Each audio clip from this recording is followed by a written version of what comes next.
Olá, é muito bom estar aqui nesse momento que é um pouco, né, uma parte do segundo Congresso Internacional da Unimontes de Educação e Inovação, que esse ano de 2024 tem como tema Educação e Sustentabilidade, trabalhando na perspectiva dos ODS, Objetivos de Desenvolvimento Sustentável.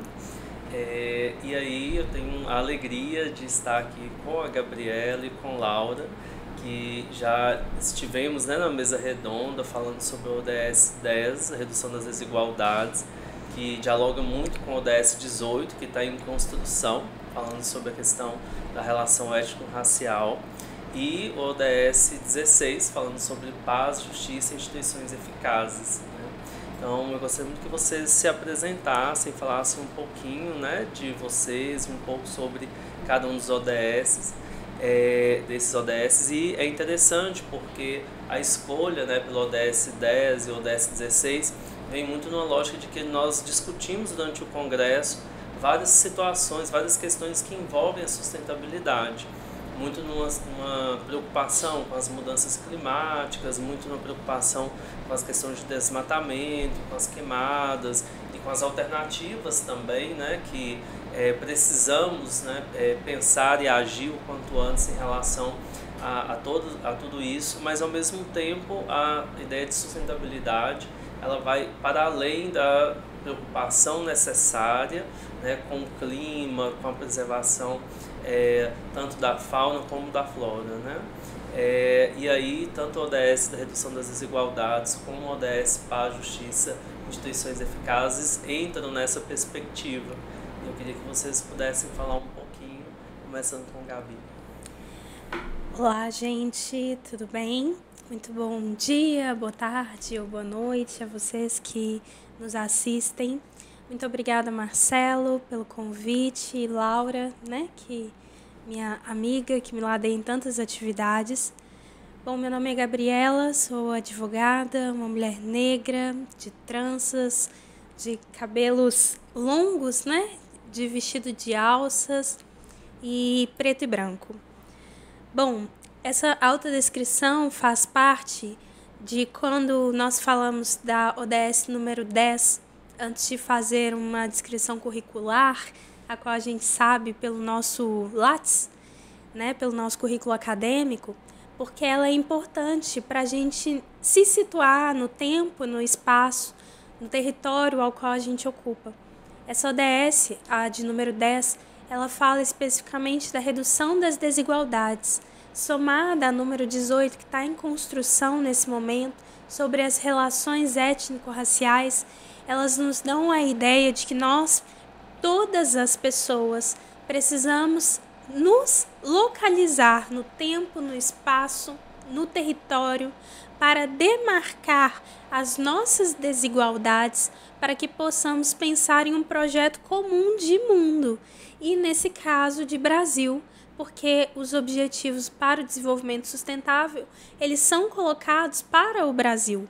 Então, essa demarcação de Gabriela enquanto mulher negra que se localiza nesse tempo, nesse espaço, neste território, nos faz ou me faz me colocar à disposição de um projeto comum de mundo, à disposição de um projeto, não gosto muito dessa palavra, mas progressivo, né? Não é progresso de modernidade, progresso de revoluções, mas progressivo de avanço. E o avanço que nós queremos só é conquistado coletivamente. E é nesse coletivo também que surge a Gabriela, que é advogada, que atua com especialidade na área da família e da violência contra a mulher, que atua com uma perspectiva de raça e gênero, em especial de raça com famílias negras periféricas, e que atua exatamente buscando, com o meu meio de trabalho formal, me localizar enquanto Gabriela pessoa, para exercer esta possibilidade de projeto comum naquilo que a minha mão pode tocar. E o que a minha mão pode tocar, eu sempre falo quando estou palestrando na área da família, que o máximo e o mínimo que nós podemos tocar enquanto profissionais do direito é mudar o mundo. Porque o mundo sempre é uma família que nos toca, que nos procura para busca de soluções.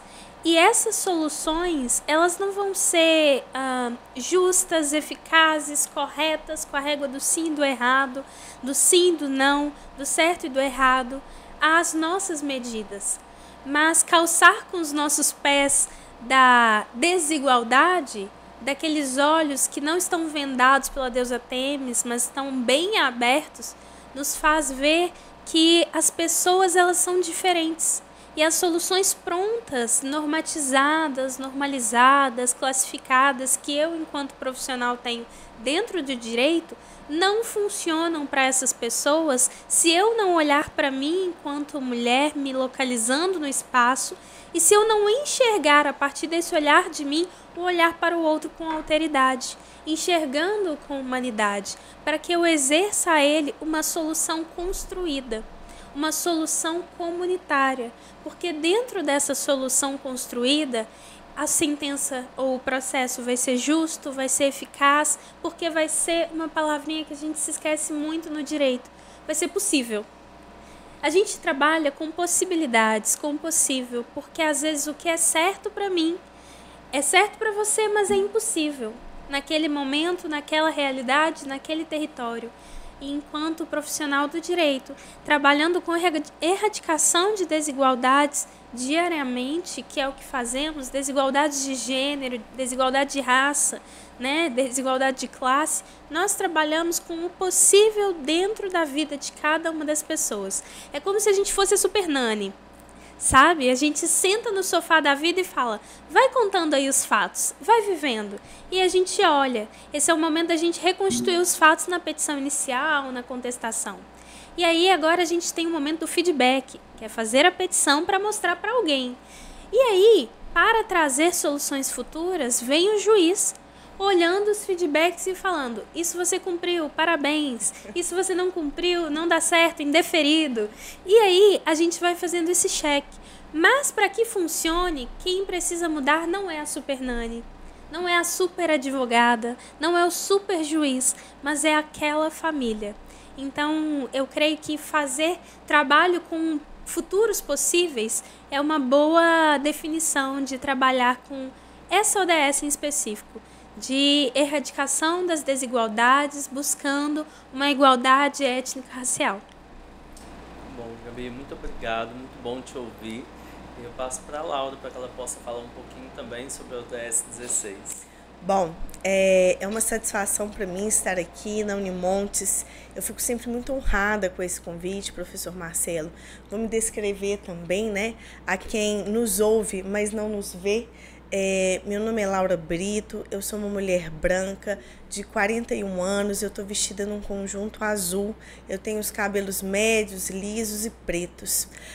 Além disso, sou advogada especializada na área do direito de família e das sucessões, tenho mestrado e doutorado na Universidade de São Paulo e estou aqui com muita satisfação hoje para a gente falar um pouquinho do que significa, né, a gente conversar sobre paz, justiça e instituições eficazes. Como eu tive a oportunidade de trazer mais cedo para o público que nos ouviu no próprio congresso, eu entendo que é muito importante a gente localizar duas coisas quando a gente fala da ODS 16, né? Paz, justiça e instituições eficazes. A primeira delas é a gente partir de que todo esse plano dos Objetivos de Desenvolvimento Sustentável, eles surgem dentro de um contexto do direito internacional dos direitos humanos, né? Então, nós estamos discutindo como pano de fundo direitos humanos, nós temos como pano de fundo uma discussão sobre categorização de direitos humanos, direitos civis e políticos, direitos sociais e econômicos, os direitos coletivos de terceira geração.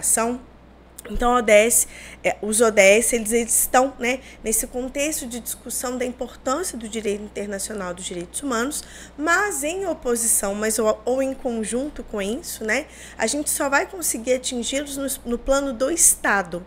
Então, se por um lado a gente tem a criação desses objetivos no plano do direito internacional dos direitos humanos, a sua realização vai acontecer no plano dos Estados. Então, a gente sai dessa lógica, a gente sai desse panorama global e pensa na sua realização no plano estatal e no plano local. Então, para que a gente possa falar sobre paz, justiça, instituições eficazes, a gente precisa então falar como que funciona o Estado. A gente precisa se perguntar que Estado é esse que nós vivemos, né, professor Marcelo? E essa é a pergunta que eu acho que foi o eixo da minha fala hoje mais cedo. Que Estado é esse? O que ele significa? Qual o tipo de Estado em que vivemos e qual o Estado que nós desejamos? Então, partimos de que nós, tudo indica, vivemos no Estado de Direito, ou seja, um Estado que monopoliza dizer o direito, mas também tem que se submeter a cumprir as regras jurídicas. Então, a gente parte dessa premissa, o Estado que vivemos é um Estado de Direito. Uma segunda premissa de que nós devemos combater o estado de exceção, e estado de exceção não é uma coisa que aparece da noite para o dia, né? Alguns atores vão tentar abrir pequenas portas do estado de exceção. Então, quando um agente do Estado, seja um policial, seja um juiz, seja qualquer um que representando o Estado se sente à vontade de descumprir os limites legais, ele abre um pouquinho essa porta do estado de exceção, coisa que a gente deve combater vivamente, se a gente está falando de paz, justiça e instituições eficazes.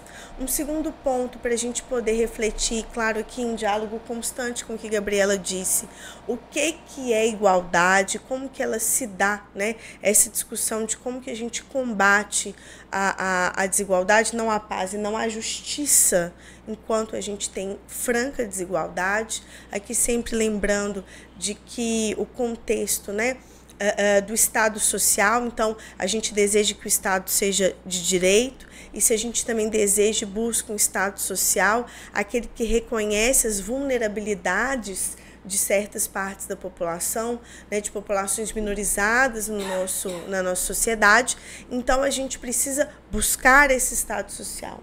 O Estado que nos permite realizar os objetivos de desenvolvimento sustentável é um Estado de direito, é um Estado social, por isso a gente tem que combater outros modelos em uma tentativa de desmonte desse Estado de direito social. E, além disso, né, a gente tem que pensar a um acesso à justiça que seja um acesso a uma justiça concreta, a uma justiça social como mecanismo de realização de direitos que permita que a gente realmente reflita como é que a gente entrega essa noção de justiça não para um sujeito abstrato, não para um sujeito que sirva globalmente, mas para esses sujeitos que existem à nossa frente. Então, por isso, né, a gente conseguir realizar paz, a gente conseguir realizar justiça por meio de instituições eficazes. As instituições eficazes são essas que, de maneira sólida, elas conseguem realizar os seus objetivos, reconhecendo as necessidades e as vulnerabilidades de quem se apresenta ali para aquelas instituições, né? É interessante anotar, professor Marcelo, na ODS 16, em algum dos pontos, há uma menção ali, por exemplo, a ter documentos. Ter documentos. Para quem lê, para quem vivencia tranquilamente a vida nas instituições eficazes, vai pensar assim, mas que coisa banal, todo mundo tem... Não, nem todo mundo tem direito aos documentos. E aqui eu uso mais um conceito, né? Se a gente partir da lógica de que a cidadania é um direito a ter direitos, a gente começa justamente pela noção documental. Para quem tem acesso ao Estado de maneira facilitada, parece fácil, mas não é. Nos últimos 20 anos, a gente teve uma melhora considerável, por exemplo, ao acesso à certidão de nascimento, mas não tem tanto tempo assim que as pessoas viviam sem qualquer documento. A gente tem que pensar nas pessoas vulnerabilizadas, marginalizadas, por exemplo, as pessoas trans marginalizadas que ficam sem acesso à sua documentação, há uma população em situação de rua que também eventualmente está vivendo sem qualquer documento. A gente tem que pensar nas pessoas em trânsito pelo mundo, que chegam em outros lugares, em outros países e eventualmente estão, há uma expressão, né, global, pessoas sem papel, elas estão sem os seus documentos. Então, toda essa estrutura de instituições eficazes precisa ser protegida dentro de um viés de conferir cidadania de maneira material e, dentro do possível, personalizada a quem busca o Estado. Faz sentido? Muito sentido, muito sentido. E daí a importância, né, de pensarmos e refletirmos como foi hoje mais cedo e agora também nessa nossa conversa, tanto no ODS da redução das desigualdades, como também para a justiça e instituições eficazes. E aí tem um caso, né, uma situação que eu gostaria muito de dividir, né, com vocês, porque foi de muita angústia como operador do direito, né, a minha formação também é no direito, né, como advogado, como professor no curso de direito, mas de todos esses exercícios, né, de todos esses papéis, o quanto foi uma situação desafiadora por perceber que muitas vezes essas desigualdades que são estruturais, né, o quanto elas violam direitos dos sujeitos, principalmente quando eles tentam esse acesso à justiça, né, quando eles vão em procura do Poder Judiciário. É um caso de uma situação de violência, né, de uma transfobia, de uma violência física que chegou até a mim por meio de um coletivo LGBT e a PN+, que eu atuo voluntariamente como assessor jurídico, né, como advogado, de uma situação de uma mulher trans então, que sofre essa violência de uma forma muito clara, né, que era em razão da sua identidade de gênero. Ela chama a polícia, né, registra inicialmente o fato, é conduzida ao hospital porque, né, ela estava machucada, né, tinha sinais ali daquela agressão física. No hospital ela recebe, né, os cuidados, mas não é feita nenhum tipo de comprovação daquela agressão sofrida, né? Depois disso ela não teve mais notícias do que havia acontecido, né? Quando ela mora numa cidade pequena aqui, né, da nossa região, quando ela vai até o fórum, ela tem notícia de que o processo foi extinto. E assim ela chega até a gente, né? E quando eu fui tentar entender, né, qual era aquela situação concreta, o que tinha acontecido de fato, nós percebemos que havia ali ela foi vítima de uma violência por transfobia, mas ela também foi vítima de uma violência transfóbica institucional, né, estrutural, institucional. Isso porque em nenhum momento do boletim de ocorrência a identidade de gênero dela foi respeitada ou o nome social dela foi respeitado, né? Do boletim de ocorrência, o Ministério, primeiro, né, o delegado da Polícia Civil segue nesse sentido de não identificar em nenhum momento o nome social ou identidade de gênero e não, obviamente, relatando também que aquela violência era motivada por essa razão. O Ministério Público recebe, né, portanto, e propõe uma transação penal, né, e aí, nesse sentido, é feita a transação penal e é arquivado o processo. Ela chega nesse momento, né, até a mim. E aí a gente vai percebendo, né, o quanto a questão da desigualdade, e nesse caso também tinha um recorte étnico-racial, né, da construção do ODS 18, porque é uma mulher trans negra, né, e a gente percebe o quanto ela vai sofrendo essas violências todas e a resposta que o judiciário não deu ao que ela sofreu, ao contrário, né, revitimizou e potencializou até essa situação da violência que ela sofreu e que ficou sem uma resposta, né, assim. Eu lembro falando com ela, olha, infelizmente, o que eu posso dizer é que você foi, né, realmente vítima de uma injustiça, de mais uma violência, e tem poucas coisas que nós possamos fazer diante disso, né? Mas eu queria, a partir desse caso, né, a partir dessa situação, que a gente pudesse discutir um pouquinho mais, ouvir um pouco mais de vocês, sobre como a gente pode pensar a redução das desigualdades, né, e para a justiça e instituições eficazes nesse contexto. Eu fico pensando, principalmente nesse caso, que me traz outros casos na cabeça, o que pessoas trans ou pessoas que não são corpos que performam a norma têm direito dentro do sistema de justiça. Elas têm direito a processo, apenas. Elas não têm direito à justiça. Direito a ter processo, no direito ao acesso à justiça, são coisas completamente diferentes. E direito a uma sentença em que ela participou, lá no processo civil não fala que nós vamos participar da conformação da sentença, é outra coisa completamente diferente. Neste processo, em que ela foi um processo CAFTA, né?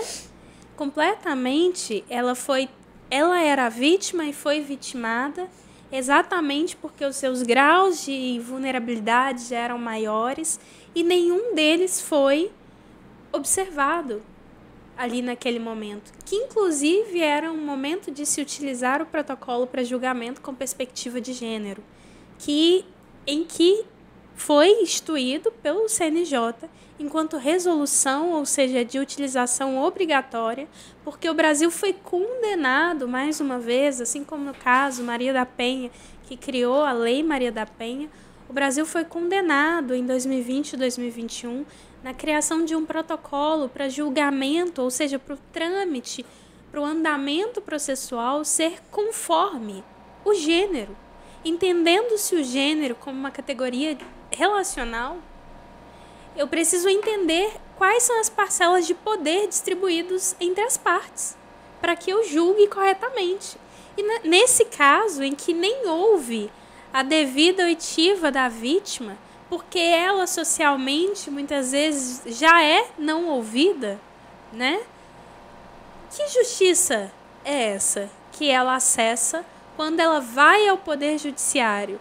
E aí, essa pessoa, que não é entendida socialmente como pessoa, ela sai do Poder Judiciário descrente, dizendo que não funciona.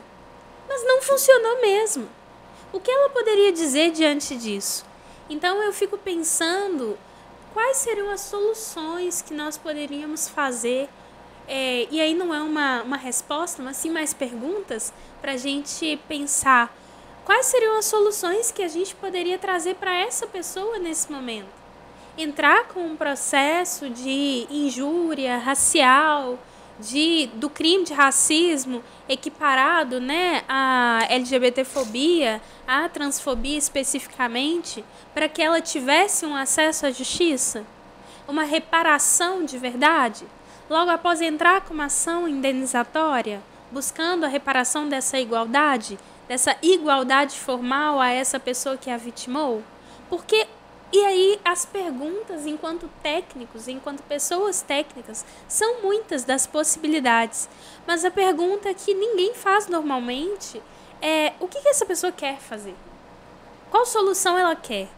Às vezes, diante daquela situação que ela vivenciou, ela quer nunca mais ir ter que bater a porta do judiciário. Porque ali é um local de eventos traumáticos. E ela precisa, além do seu trauma vivido, curar em outros locais a revitimização sofrida. Então, eu fico me pensando e cada vez mais matutando sobre a necessidade de pensar e construir com quem vai sofrer a sentença, vai, né, viver a sentença, vai praticar a sentença, o que você quer. Porque é só isso que vai ser possível, a partir disso que vai ser possível, construir uma sentença. Porque às vezes ela quer, de maneira legítima, vingança de todas essas pessoas. Então vamos entrar com uma ação indenizatória. Às vezes ela quer reparação, de fato, no sentido mais puro possível. Então vamos entrar com essa denúncia de injúria, de LGBTfobia, de transfobia. Mas o que ela quer, diante de toda essa exposição do seu corpo, passando ali naquele poder judiciário? Ficam essas perguntas, pelo menos para mim, ao pensar nesse caso. Eu acho interessante que eu observei frases que vocês usaram o professor Marcelo falou assim, e ela não deu em nada, ou ela não teve resposta. Gabriela falou assim, e acabou que não funcionou o projeto dela. Engraçado, porque eu não usaria essas expressões no seguinte sentido: não deu em nada? Deu numa violência contra ela, né? Não funcionou? Eu diria, funcionou. Não funcionou para levar justiça para ela, mas funcionou para dar a ela um recado de que o Poder Judiciário não é o lugar dela, de que o Poder Judiciário não é para ela, né? Então, eu até diria, fazendo aqui, claro, uma troça, que essas instituições foram muito eficazes no seu papel de manutenção de uma colonialidade, na manutenção de um papel de afirmar que a heteronormatividade é a única possibilidade. Então, é claro que para ela, dentro de uma justiça material que ela buscava, não teve resposta e não funcionou. Mas se a gente parar para pensar que o judiciário e o Estado podem ser grandes instrumentos de manutenção do status quo, eu diria que foram extremamente eficazes, né? Porque certamente a sensação que ela teve é: eu não quero voltar lá nunca mais. Se eu apanhar de novo, eu vou chamar a polícia? Nunca mais. Então, nesse sentido de relembrá-la do seu desvalor, da sua desumanidade, eu até diria que foram extremamente eficazes. Funcionou e teve uma resposta. Mas é claro que é uma resposta que nós não queremos. É a resposta que nós devemos combater. E aí, eu volto ao que eu falava há pouco sobre a questão do Estado. Perdão. Da mesma forma que o Estado pode ser, né, a estrutura para poder nos propiciar uma justiça material, nada pode ser tão violento como o Estado pode ser. Explico. O Estado, como ele tem o monopólio da força institucionalizada, como ele tem o monopólio do poder e o monopólio do direito, se ele não estiver sob controle, nada é mais violento como o próprio Estado. Muito mais violento do que este senhor que resolveu bater numa mulher trans. Porque essa é uma violência indivíduo, claro, péssima, toda permeada de um contexto transfóbico. Mas a violência do Estado, ela é muito mais gravosa, porque ela sim traz a desesperança. Nunca mais eu procuro a polícia, nunca mais eu quero ir ao judiciário, nunca mais eu vou sentir que alguém estará lá por mim. A sensação do desamparo. Por isso essa preocupação, né, com que Estado que queremos. Porque é óbvio que a violência de uma pessoa contra a outra é gravíssima, ainda mais nesse contexto. Mas quando eu busco a polícia e ela me nega, quando eu busco o judiciário e ele me ignora, quando eu busco o Ministério Público e ele finge que eu não sou importante, essa violência, ela é a violência do estado de exceção. Essa violência, ela tem um significado gravoso demais, porque essa é a violência do direito todo. É como dizer para essa pessoa: tudo que nós temos para você é isso. Essa ignorância, esse esquecimento. Então, quando um outro indivíduo a desumaniza, é pavoroso, é lamentável, é grave. Mas quando o Estado resolve ser institucionalmente violento com ela, abandonando, né, não fazendo daquela agressão um processamento, aí sim a gente precisa estar atento. Né? E aí essa dualidade que eu brinquei. É claro que em termos dos objetivos de desenvolvimento sustentável, essas instituições foram ineficazes, mas se a gente pensar, né, que essas instituições do Estado em muito foram pensadas para reafirmar uma lógica colonial, para reafirmar uma heteronormatividade, a gente tem que concordar que, sem sombra de dúvidas, elas foram altamente eficazes, né? Lamentavelmente, mas muito eficazes, porque certamente a impressão que eu tenho é que essa pessoa nunca mais ela vai querer aparecer lá. Quem tem a oportunidade de conversar com pessoas que já vivenciaram situações como essa, a reação dessas pessoas é: eu não me interesso, eu não quero nunca mais passar por isso. E nesse tema até da transfobia, professor Marcelo, acho que chegamos a comentar lá, e aqui falando um pouco sobre essa questão de documentos, né, que faz parte da ODS 16, Uma pessoa trans, para poder alterar nome e gênero no cartório, né, que foi tão celebrada essa mudança, despatologizou, saiu do judiciário, podemos fazer no cartório. Gente, vocês já viram a lista de documentos que uma pessoa trans tem que entregar no cartório para poder fazer sua retificação de nome e gênero? É uma lista que é praticamente impossível de ser cumprida. E olha que perversidade, Gabriela, porque aí fica parecendo que foi a pessoa que não deu conta de resolver o seu próprio problema, quando na verdade, claramente, o cartório, como delegatário do poder do Estado, não deu conta de resolver o problema da pessoa, porque a pessoa é uma pessoa trans, ela não tem que provar, demonstrar, documentar, ela é. É o cartório que tem que dar um jeito de que essa vivência, quem ela é, se traduza em documentos que a proteja. E esse Estado ele não fez isso, né? Na hora, por exemplo, uma das coisas que tem que colocar lá é assim, comprovante de endereço atualizado. Mas não pode ser qualquer um, não. Tem que ser água, luz ou não sei o que lá. Gente, a parcela considerável da população trans está onde, professor Marcelo? Situação de rua, né? Sem endereço. Então, quer dizer, ou ainda que não esteja em situação de rua, está vivendo numa situação quase nômade, na casa de um, no sofá do outro. Aí eu digo para essa pessoa, mas antes de você ser quem você é, eu te exijo um domicílio, uma residência nos moldes tradicionais. É dizer para essa pessoa, eu não quero você aqui, né? Então, quando a gente pensa em paz, justiça e instituições eficazes, não é paz, justiça e instituição eficaz para o homem branco, heterossexual, privilegiado em termos de educação, com casa, carro, etc. A gente tem que pensar em instituições eficazes que acolham e dê justiça e paz para quem, inclusive, tem sido colocado reiteradamente à margem, como a gente teve a oportunidade de conversar hoje mais cedo. Sim. Muito obrigado, né, por esse momento de conversa também, que complementa e amplia um pouco do que, né, foram as mesas redondas, né, na manhã de hoje. Quero mais uma vez reiterar, né, o agradecimento da Pró-Reitoria de Extensão da Universidade Estadual de Montes Claros em ter vocês duas aqui com a gente no segundo Congresso Internacional e passar a palavra para vocês poderem se despedir.